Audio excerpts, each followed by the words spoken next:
Welcome to Bizlock's Retro Hour. This is a different post. This is, as you can tell, definitely a different environment. What we're doing right here is an artist deep dive. Telling you about myself.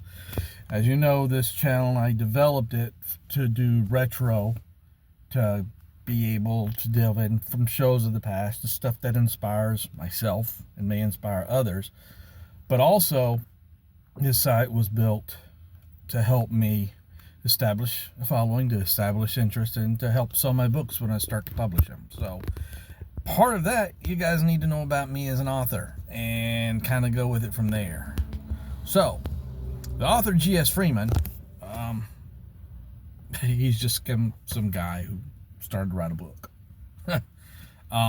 Nothing really special about me. I've been blessed to have good connection to the inner child, which annoys the hell out of my wife sometimes because he's there a lot. But I've got a lot of, at times, you may say it's immature energy. Some people say it may be immature energy, but I still have a very active connection to my youth and memories of my youth. And, just because I'm 56 years old does not mean I have to act 56 years old.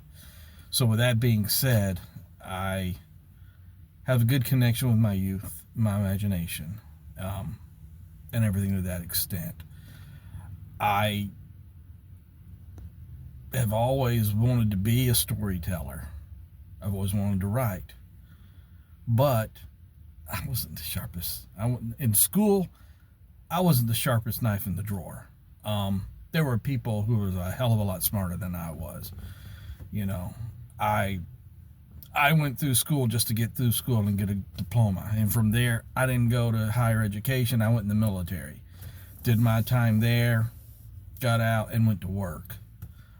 I didn't even pursue another education higher until 2008. And at that point, I went only for my associate's degree. And I got that in computer science. So, yeah, I did a little bit more education, but I'm not specializing in literature and, the rules of writing and grammar and stuff like that. So that has always kept me down. That, not knowing the rules is like, I got a story to tell, but if I don't know the rules, I can't do this. So I thought. So my wife, she inspired me, and I started with a fun name of calling her Purple-Footed Ferret. That name stuck, and of course you see one of my main characters is a purple-footed ferret. You'll see her probably if you look at the screen, the bottom left or right hand corner, you see her standing. That's Linnell. That's the purple-footed ferret. That is based off my wife. But she is who the story Ferret Run is about. And so I had the story, and I started the idea of it 2017. I started doing world building. I built my characters up. Started building rules of my world and everything to that extent. And then in 2021, I started writing it. And thanks to Grammarly checking me for grammar, thanks to that, I had the confidence to be able to write.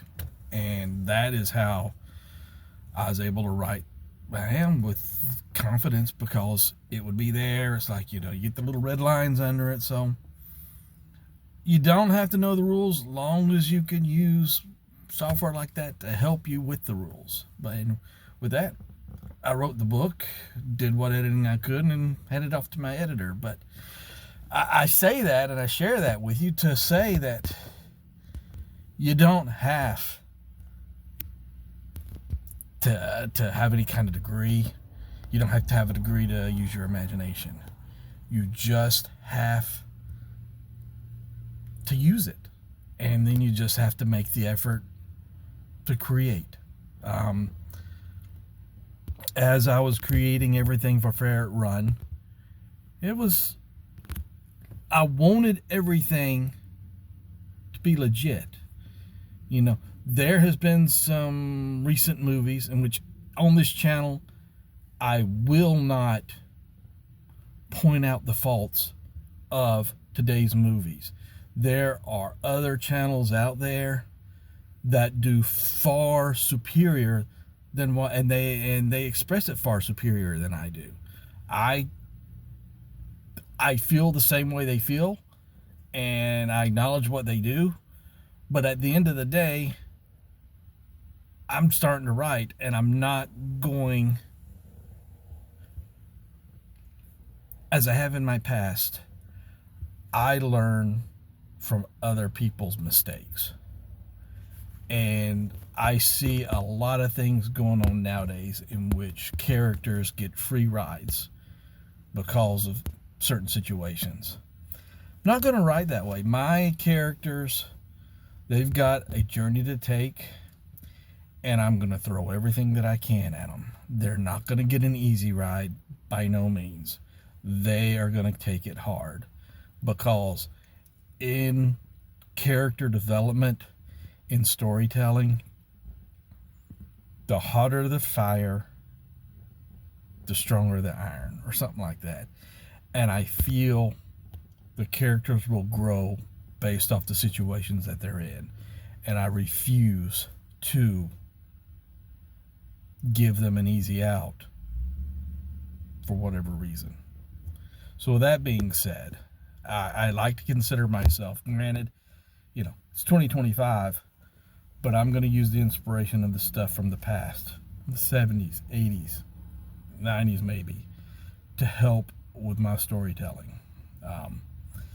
In the next couple of weeks, I will be releasing a couple of sample chapters of Ferret Run and the Secrets of Arcadia. I will announce them on here. I will announce them on my website, and you know, I invite you to take a read.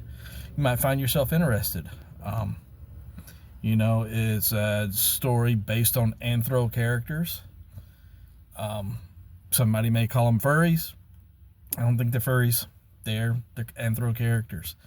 You know, they're beings, got a story to tell, and I would like it to people to take it with an open mind, and you know, don't judge a book by its cover.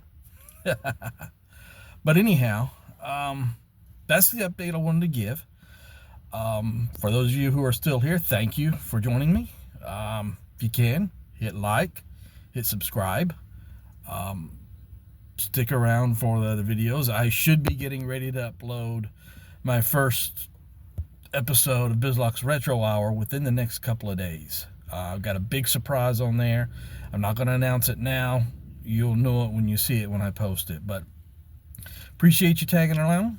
I appreciate you watching. You all have a good one, and I look forward to seeing you next post.